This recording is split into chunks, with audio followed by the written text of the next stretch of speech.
En Radio UNAP presentamos UNAP al aire. Un programa de la Dirección de Vinculación y Relaciones Institucionales. Todos los martes y jueves a través del 101.9. Cristian Yamet analizará junto a sus invitados toda la contingencia regional en la visión de la Universidad Arturo Prat. UNAP al aire. Muy buenas tardes a todas y a todos. Estamos de nuevo con nuestro programa UNAP al aire, en un momento de importancia máxima para nuestro país, tal vez de los últimos 40 o 50 años, respecto a qué es lo que va a definir el próximo 4 de septiembre en términos de un nuevo ordenamiento constitucional.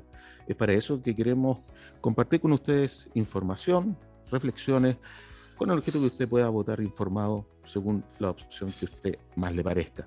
En esta oportunidad tenemos el gusto de compartir con el expresidente de Colombia, Ernesto Samper Pizano. Samper Pizano nace en Bogotá el 3 de agosto de 1950. Es abogado, economista y político colombiano. Ha ocupado varios cargos a lo largo de su carrera como concejal de Bogotá, senador, diputado, embajador de Colombia en España, fue ministro del Desarrollo y también presidente de la República de Colombia entre 1994 y 1998. En julio del 2014 fue secretario general de la UNASUR, organismo que presidió hasta el 2019. Don Ernesto Samper, muchas gracias por estar con nosotros acá en UNAP al aire, donde usted pueda compartir con nosotros su experiencia. Vienen de un proceso constituyente importante en Colombia, vienen de un plebiscito de paz el 2016. Sin duda esa experiencia puede ser muy interesante para quienes nos ven y nos escuchan. Muchas gracias, presidente Ernesto Samper, por estar nuevamente con nosotros, con la Universidad Arturo Prat del Estado de Chile, con quien en mayo del 2020 usted en una conferencia magistral sobre los procesos constituyentes en Latinoamérica dio claves muy, de alguna manera, que vaticinan lo que hoy día estamos viendo en el año 2022 respecto a los procesos y al proceso constituyente en Chile, por lo que agradezco a nombre de la universidad, a nombre de toda su comunidad universitaria, esta segunda posibilidad de entrevistarlo. No siempre es fácil entrevistar ya una vez, imagínense 2 veces a un expresidente. Usted señaló, fue muy claro en esa conferencia que dio para la universidad, de que tenía temor sobre los plebiscitos que refrendan de alguna manera procesos de diálogo, procesos constituyentes. Hoy día, donde por lo menos las encuestas privadas, nacionales, en el caso chileno, destacan que hay una diferencia de 10 puntos entre quienes rechazan este nuevo proyecto constitucional y quienes lo aprueban, quienes estarían en minoría. ¿A qué se debe este temor, señor presidente? A ver, en primer lugar, pues muy satisfecho de estar nuevamente en esta sintonía. Cuantas veces sea necesario, estaré muy complacido de estar con ustedes. Efectivamente, hace un año, quizás un poco más, yo señalaba en Chile que compartía la urgente necesidad de hacer un cambio constitucional en Chile por una serie de razones que podremos considerar nuevamente, pero que tenía algunas diferencias sobre la forma como se había estructurado el proceso. La primera de ellas tenía que ver con el tema de las mayorías. Me parecía que las mayorías de las 2/3 partes le daban el privilegio a las minorías de tomar decisiones, o por lo menos de frenar decisiones importantes. Por fortuna esto no resultó así, y el hecho es que en este momento hay una constitución que podríamos considerar bastante progresista en los términos chilenos inclusive. Pero en segundo lugar señalaba que me preocupaba muchísimo esta última etapa de refrendación popular de la Constitución, porque eso es dejar la voluntad del constituyente sometida a un proceso de escrutinio en el cual intervienen un tipo de factores totalmente ajenos y distintos a los que pueden llevar a los constituyentes a expedir una constitución como la que se constituyó. Factores de coyuntura o la misma acción de los sectores minoritarios, quienes en este momento están atacando el plebiscito, a través del plebiscito, quienes están atacando la Constitución, quizás coinciden en buena parte con los que se opusieron a sus medidas más progresistas durante el tiempo de la votación de la Constituyente. Es decir, son esos poderes fácticos que se están abriendo camino en América Latina, grandes grupos económicos, grupos comunicacionales asociados con grupos económicos, organizaciones no gubernamentales extranjeras.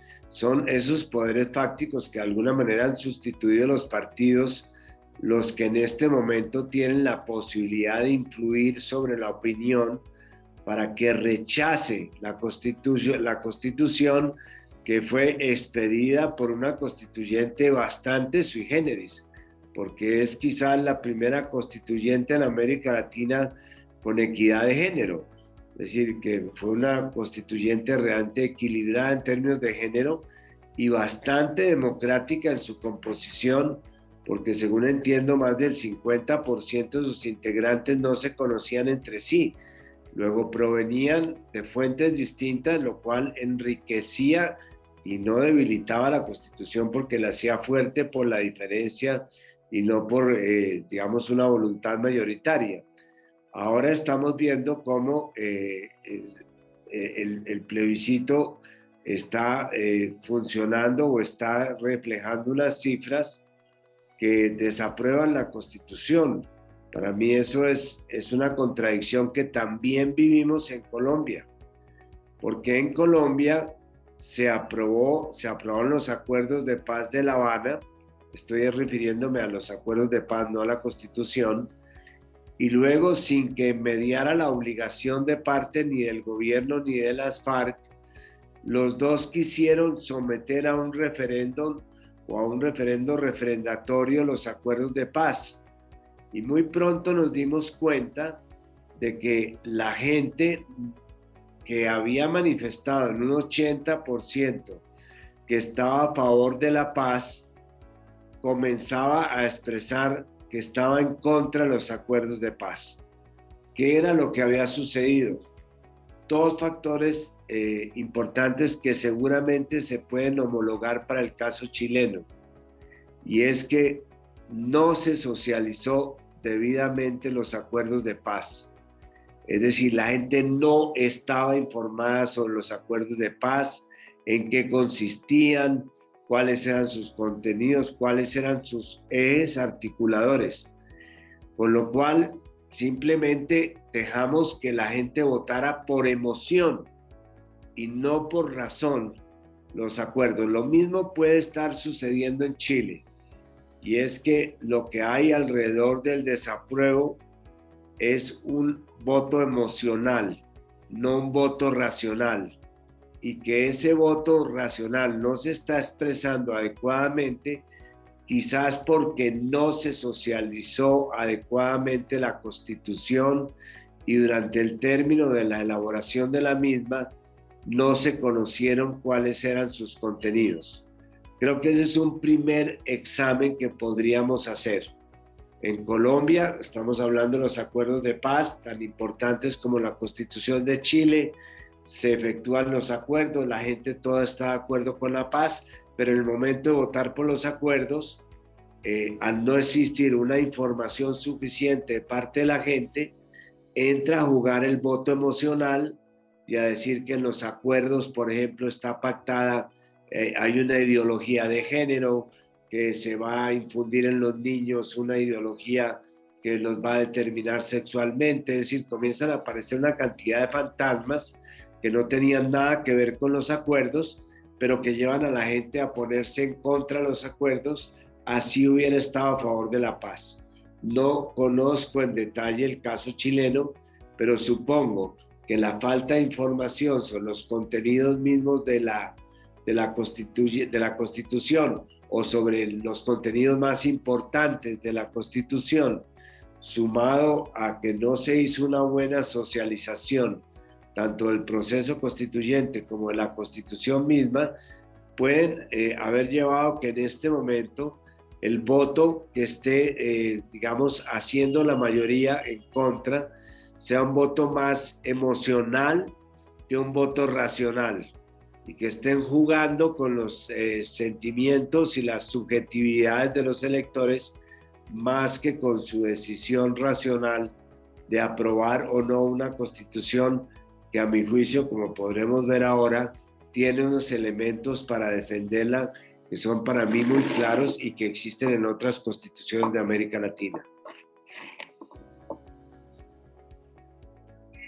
Dicho eso, señor presidente, usted hablaba que habían de alguna manera grupos fácticos, poderes económicos, poderes comunicacionales, que logran de alguna manera intervenir la opinión pública.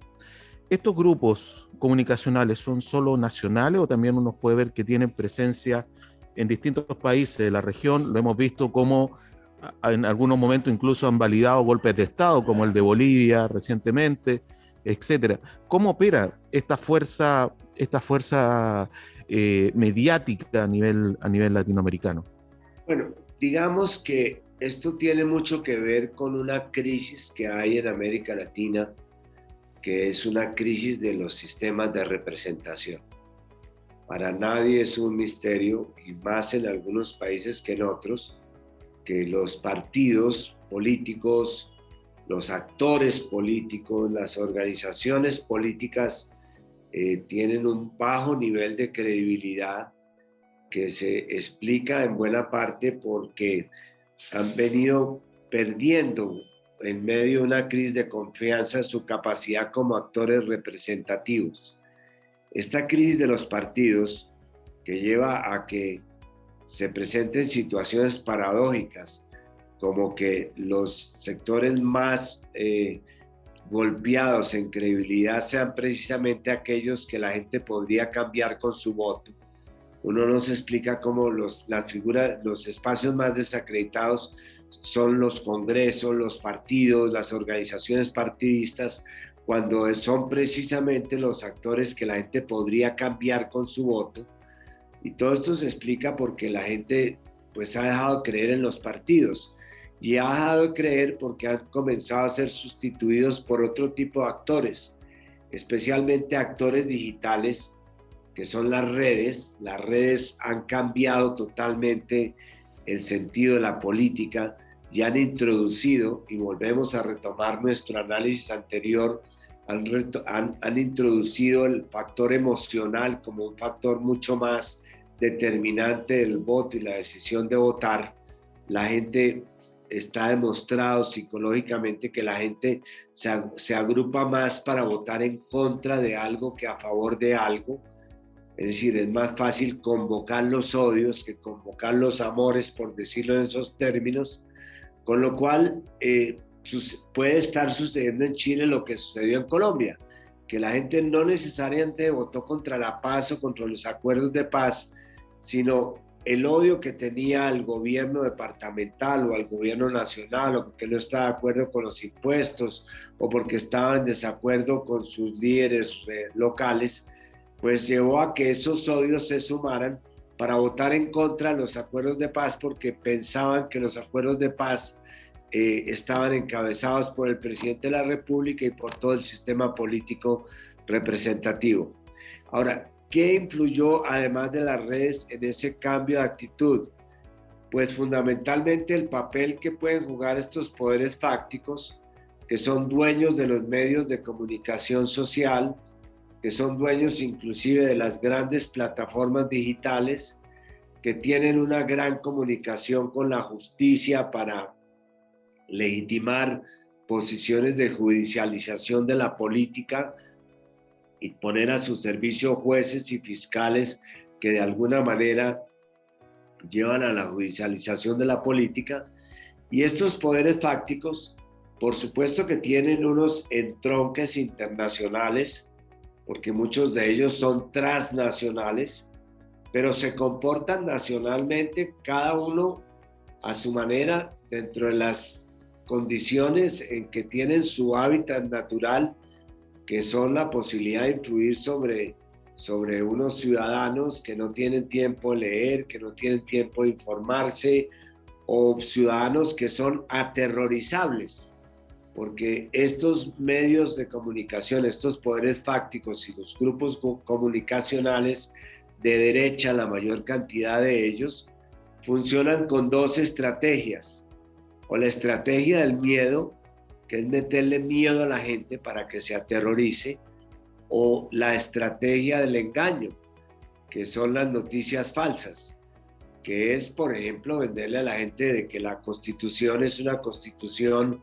que le da unas ventajas a los indios mapuches contra los blancos, tratando de estimular un sentimiento racista para que la gente termine votando en contra, porque es una Constitución que reconoce los pueblos indígenas, que es un reconocimiento pues, que universalmente está aceptado.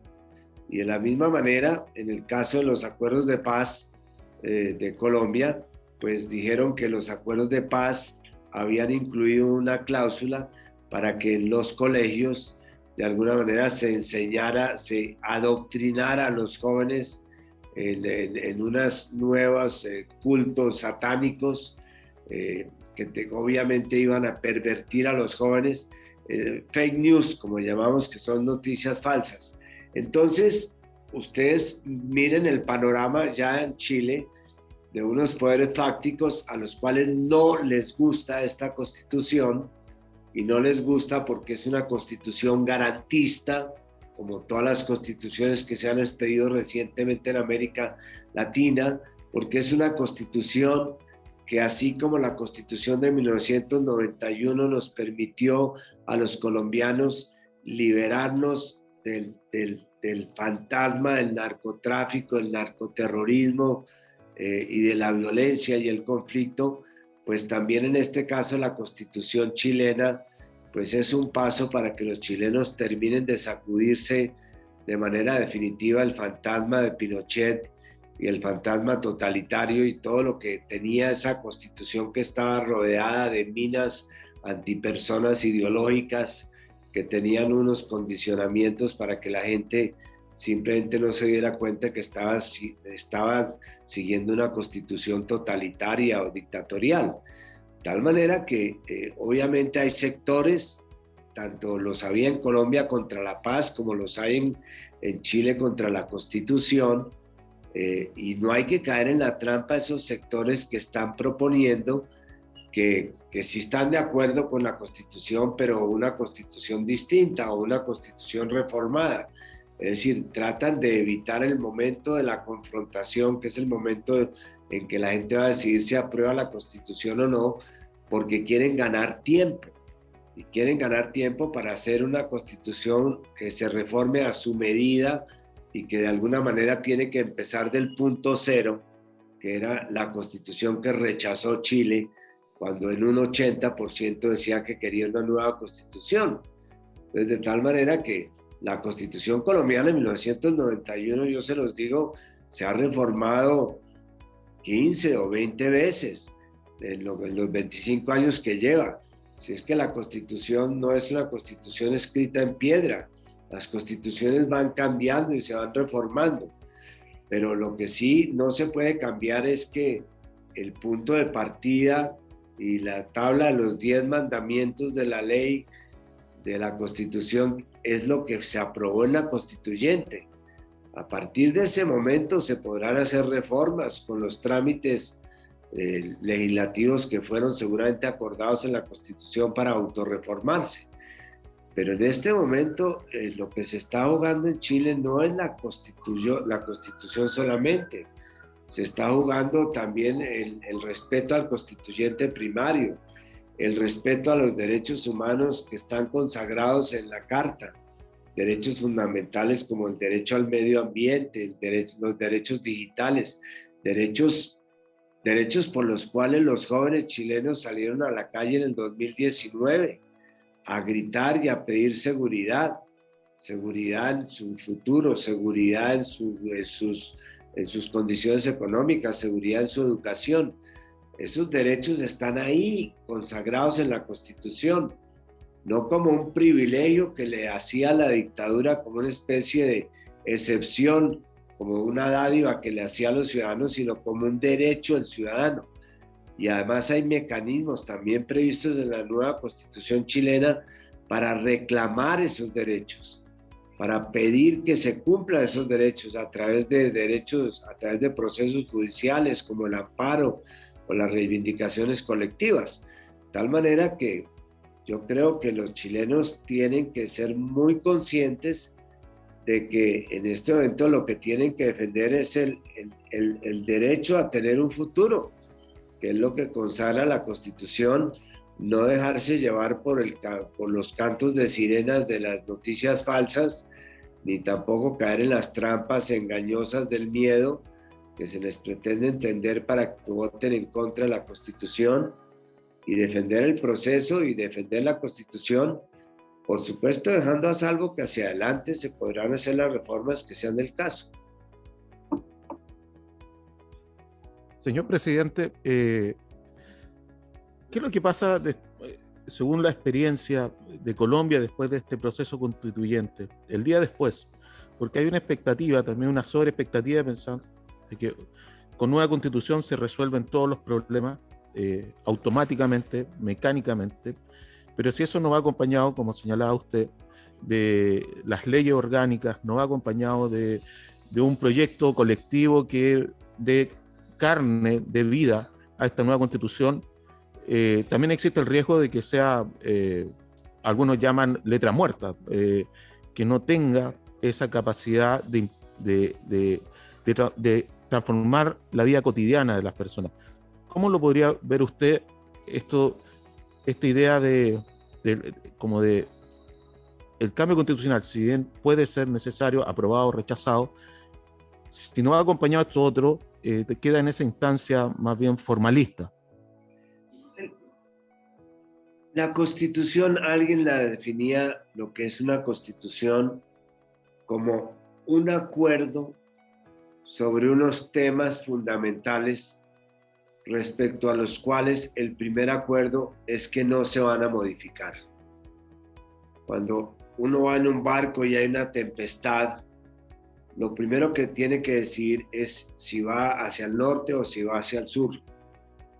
Una vez que uno decide que va hacia el sur, ya el tema de a qué velocidad va, cuáles son los vientos que le esperan en el sur, cuál es el grado de navegabilidad que tiene el barco. Entonces son decisiones que se deben ir tomando sobre la marcha. Lo que el pueblo chileno ha decidido es que quiere ir hacia allá. Lo que ha marcado es con una gran flecha que quiere ir hacia el futuro. Lo que viene después son una serie de acuerdos para desarrollar esos temas fundamentales. En Colombia todavía se siguen haciendo modificaciones a la Constitución de 1991. Como les dije, se han hecho más de 12 o 15 reformas, algunas muy importantes. Pero eso es como cuando uno compra un vestido y le ponen simplemente el vestido sencillo, pero ya cómo quiere uno que se pongan los botones, cuáles son los bolsillos, si quiere con mangas o sin mangas, si quiere que los pantalones sean largos o cortos. Es decir, ya lo importante es tener el vestido. Y una vez que se tenga el vestido, que es la Constitución, ya lo que vienen son los acuerdos políticos para desarrollarla. Habrá algunos que quieran desarrollar unos aspectos legítimos, puede haber sectores empresariales que les gustaría haber planteado de manera distinta un tema económico en la Constitución. Bueno, se pueden buscar acuerdos y alianzas para cambiar esa parte de la Constitución. Pero la esencia de la Constitución, y es que refleja un momento histórico en el cual el pueblo chileno trazó una línea roja y dijo, hasta aquí llega la influencia histórica de la dictadura del señor Pinochet, de una constitución y un gobierno autoritario que nos costó tantas víctimas, y aquí comienza el futuro de Chile, pues ya decidir si ese futuro se llega más rápido o menos rápido, si hay que hacer correcciones, pues ya será un tema de los acuerdos políticos. Para eso están los partidos, las organizaciones sociales y políticas, y habrá unos constituyentes como hay en Colombia que son los guardianes de la Constitución y que ellos defienden lo que se aprobó, y hay otros que piensan que no, que hay cosas que se tienen que cambiar. Yo personalmente pienso que la Constitución colombiana, por ejemplo, un tema que seguramente ustedes pudieron avanzar más que nosotros, es el tema del ordenamiento territorial. Es decir, cómo se va a entender la autonomía en las regiones, cómo se va a ejercer la elección popular de los alcaldes, de los gobernadores, en fin. En Colombia todavía nos hace falta mucho por recorrer ese camino de cómo organizamos nuestro mapa. Pero también en Chile seguramente tendrán la misma preocupación. Eso no se puede arreglar faltando 10 días para una votación. Eso se tiene que arreglar en 10 o 15 años con trabajo continuo, con consensos y acuerdos. Por eso lo que yo le digo a los chilenos y les pido a los chilenos es que no pierdan, no dejen pasar este momento histórico de trazar una raya que separe el pasado de Chile del futuro de Chile. Y en eso tiene muchísimo que ver el presidente Boric. El presidente Boric está recién elegido. Él es un capitán joven de este barco. Él puede entrar a liderar este barco y hacer que este barco vaya más rápido para los que quieren que más rápido, o que vaya con otra de determinados factores de equilibrio, pero por eso está tan asociada la suerte del gobierno con la suerte de la Constitución. Aquí en Colombia sucedió lo mismo. Acaban de asesinar a Luis Carlos Galán, que fue uno de nuestros grandes líderes. Lo estaba sucediendo el presidente Gaviria, el presidente joven, y la gente no vaciló en trasladarle el respaldo que le quería dar a la Constitución al presidente, para que fuera el presidente el que liderara el proceso constituyente y luego iniciara el proceso de desarrollo legal. Así es que también invito al presidente Boric a que asuma la defensa de la constituyente y de la Constitución, porque es su proceso, es su Constitución, y él es parte, causa y efecto del proceso constituyente chileno. Señor presidente, ya ahora sí termino. ¿Cómo has visto este proceso constituyente desde el exterior, desde fuera de Chile? Porque un poco la autopercepción de los chilenos, que estamos acostumbrados a un cierto orden institucional, a una cierta estabilidad, todo ha sido visto como una suerte de falta de republicanismo, de falta de decoro. Si uno compara cómo ha sido este proceso, en que en un tiempo récord, 9 meses, se ha tenido un proyecto constitucional armonizado, etcétera, sin grandes sobresaltos. ¿Cómo se ve desde afuera este proceso y qué aprendizaje se podría rescatar para otros países de Latinoamérica? El proceso se ve con mucha simpatía. Se ve con simpatía. En primer lugar, porque sabemos de dónde viene Chile. Y para cualquier país que ha vivido noches oscuras como las que se vivieron en Chile, pues la posibilidad de un amanecer pues se recoge y se apoya con entusiasmo. Segundo, la conformación de la constituyente fue muy bienvenida, porque de alguna forma esta idea de una constituyente de género con una participación muy pluralista, que refleja también la propia pluralidad de Chile, pues eran factores que eran muy bien recibidos, fueron muy bien recibidos en América Latina. La Constitución de Chile de alguna manera es hermana de otras constituciones, como la Constitución colombiana, la nueva Constitución, la de Argentina, la de Bolivia, que es toda una saga de nuevas constituciones que tienen unos sellos característicos, como por ejemplo el garantismo que ya habíamos hablado, el compromiso de la elección popular, la participación social y popular en el gobierno. Creo que esos son factores que están presentes también en esta Constitución.